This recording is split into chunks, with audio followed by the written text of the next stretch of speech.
América Podcast Collection. Elis, uma biografia musical. Episódio 9.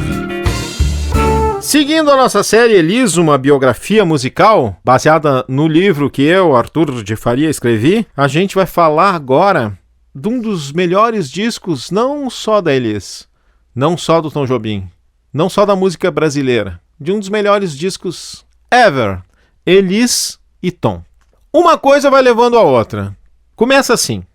Um produtor jovem, multimídia, bacana, chamado Roberto de Oliveira, irmão do Renato Teixeira, aqui, o compositor da Romaria, que a Elis gravaria com muito sucesso. O Roberto de Oliveira tinha criado um negócio lá no comecinho dos anos 70 que chamava Circuito Universitário. Era uma ideia de tirar os shows daquele mundo ou de clubes ou de grandes teatros e levar os shows para os estudantes.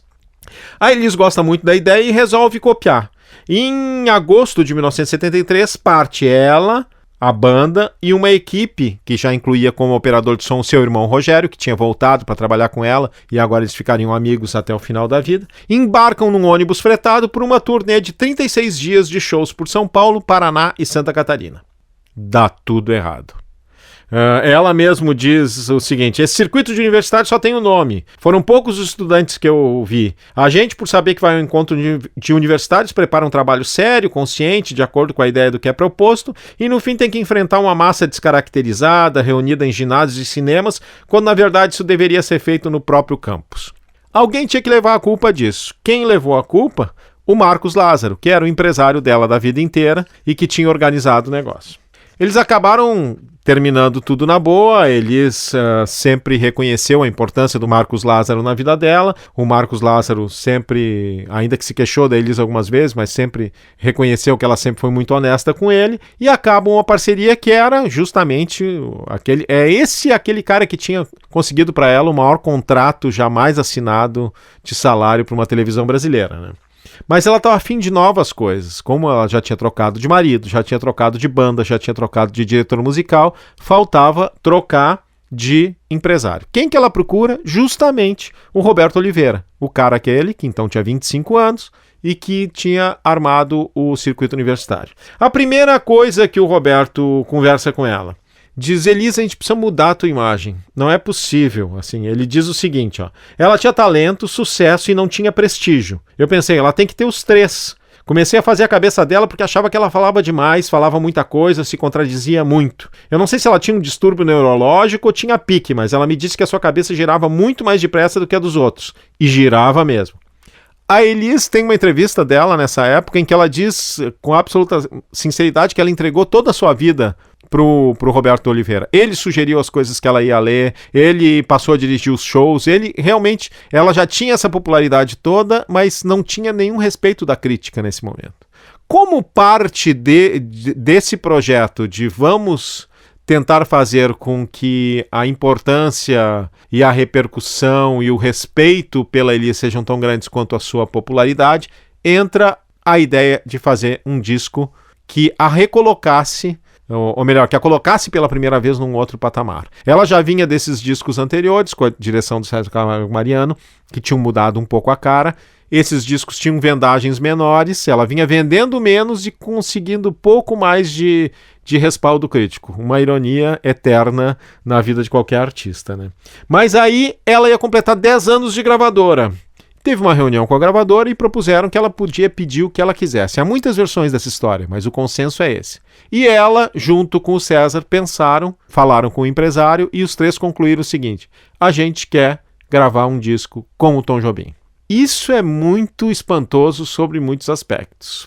Lá nos nossos primeiros episódios, né, logo que a Elis chegou no Rio, teve aquele lance traumático com o Tom Jobim, que ela foi tentar gravar no Pobre Menina Rica, né, um musical do Carlinhos Lira, que teria a direção do Tom Jobim, e o Tom Jobim teria dito que essa garota era muito crua, estava ainda cheirando a churrasco e não poderia gravar.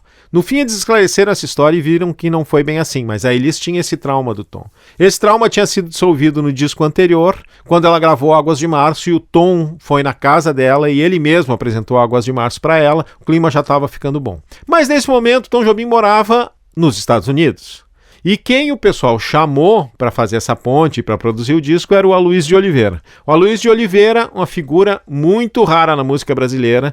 Ele tinha ido para os Estados Unidos no final dos anos 30 com a Carmen Miranda. Ele era o líder do Bando da Lua, o grupo que acompanhava a Carmen Miranda. Foi namorado da Carmen e desde então tinha ficado nos Estados Unidos. Era o cara responsável pelas versões brasileiras dos filmes do Walt Disney, foi o cara que apresentou o Ari Barroso para o Walt Disney, era parceiro do Tom Jobim em várias canções, enfim, um figuraça, né? Um grande compositor, um grande músico e tal. E principalmente um grande mestre da diplomacia, porque ninguém sabia como o Tom Jobim ia reagir à ideia de fazer um disco com a Elis.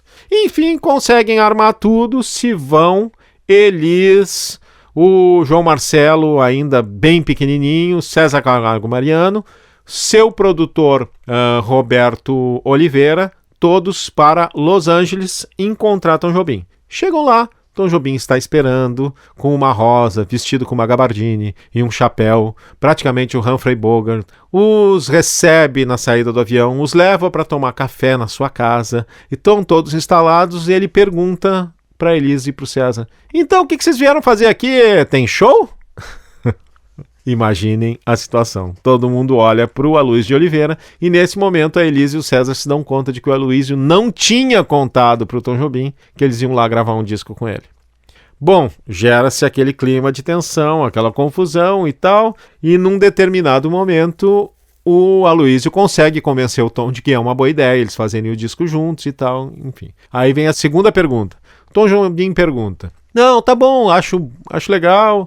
Quem vai fazer os arranjos? A Elis diz: o César. E aí o Tom Jobim surta. O Tom Jobim não tinha a menor ideia de quem fosse o César Camargo Mariano. Ele estava morando nos Estados Unidos há muito tempo e começa assintosamente a ligar para os grandes arranjadores americanos que tinham trabalhado nos discos da Bossa Nova gravados nos Estados Unidos. Os mesmos arranjadores que eram arranjadores, por exemplo, do Frank Sinatra. E ali, na frente do César, que não sabia mais o que fazer de constrangimento. A Elis roía as unhas desesperadamente e o Tom Jobim ligava para um por um dos grandes arranjadores. O acaso conspirou e todos os 4 ou 5 que ele tentou não estavam disponíveis naquele momento. Era já final da tarde de um café da manhã, que tinha começado ainda de manhã, quando finalmente eles conseguem ir pro hotel e tinha se negociado que então iam realmente fazer o disco e o César ganhou uma carta branca do Tom Jobim para fazer os arranjos. Não era uma carta branca. Nos próximos dias, a impressão que os dois têm é que ninguém dormiu nunca, porque o Jobim ligava o tempo todo pro César perguntando: escuta, César, em que compasso tu tá do arranjo? Ele dizia: Tom, eu recém comecei a música. Não, daí eu ligo daqui a pouco. 2 horas depois ligava: César, o que você tá fazendo ali naquele trecho e tal? Foi um inferno. Mas deu certo. Conseguiram terminar os arranjos e foram pro estúdio gravar. Quando chegaram para gravar, gravaram no primeiro dia, tudo certo. Gravaram a parte mais camerística. A Elis, que nunca foi uma grande fã da Bossa Nova, escolheu muitas canções do Tom Jobim que eram de antes da Bossa Nova, ou coisas de depois da Bossa Nova, como a própria Águas de Março, que não tem praticamente nada de Bossa Nova.